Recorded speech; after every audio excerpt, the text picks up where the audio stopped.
Yeah, welcome to the day 58. Okay, let me actually take this also and then keep it in our database here. What I mean to say is we are in day, what you call, 8, and it is down to 258 days countdown to our gate exam. Okay.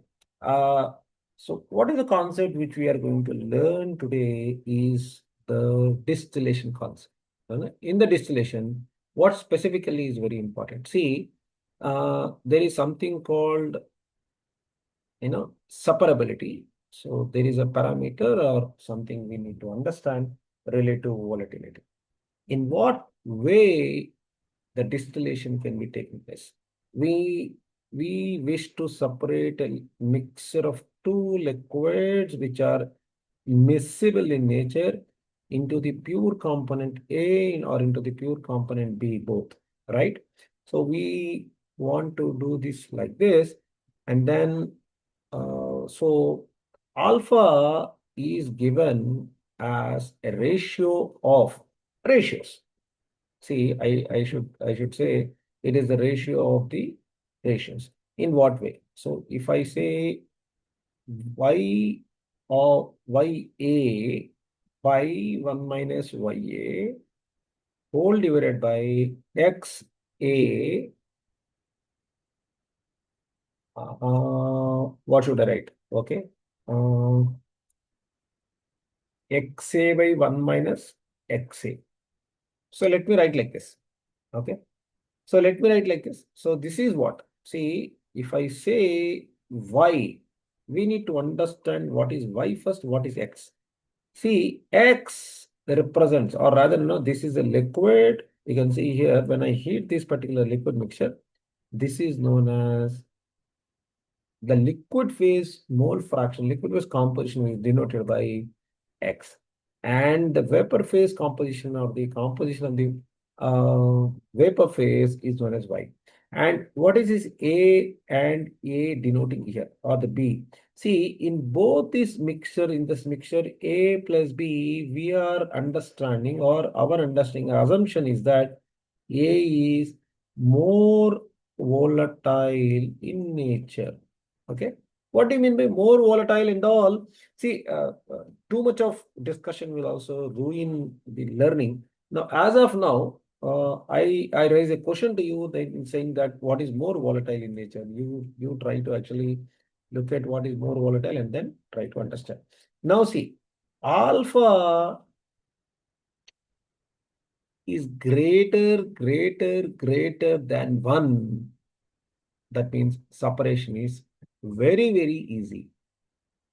And alpha is equal to 1, that means very tough, and it forms an azeotrope, and the mixture forms azeotrope. Alpha less than 1, I don't think it is possible at all. See, if you just imagine alpha less than 1, that means y should be greater than 1, right? Ya should be greater than 1, xa should be greater than 1, or ya xa should be less than 1. That is, less than 1 means negative. So, now a simple more understanding of this, of our, learning here, what is happening? What is happening is that we are saying, and little more conceptual, let us go a little more conceptual here. I draw a small curve, and this is like this, and this is liquid phase mole fraction, and this is vapor phase mole fraction. And this is 0 starting, and then I end at 1. And this is 0 and at 1. So if I take another square type, graph like this, and I try to draw a 45 degrees line. This is a 45 degrees line. And we draw a curve called as an equilibrium curve. What is it called? we draw a curve called an equilibrium curve, which actually is given as y star as a function of the x. And then this particular curve, the distance between these two curves, the distance between the 45 degrees line and the equilibrium curve, this distance, mathematically, if I, what do you call, check with the scale, the more this distance, the more this distance, the more is the separation. That means alpha is the measure of the distance between the equilibrium curve and the 45 degrees line. 45 degrees line and the equilibrium curve. Okay.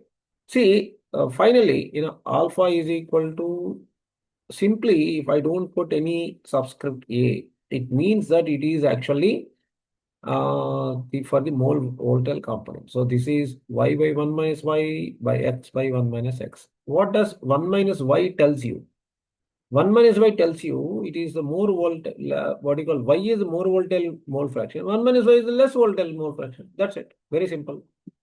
So this is the way we need to actually understand. And y is equal to function of, x. I said a simple equation, what we can say like this. This is an equilibrium relation. We can actually build to draw this particular curve. Okay. See you.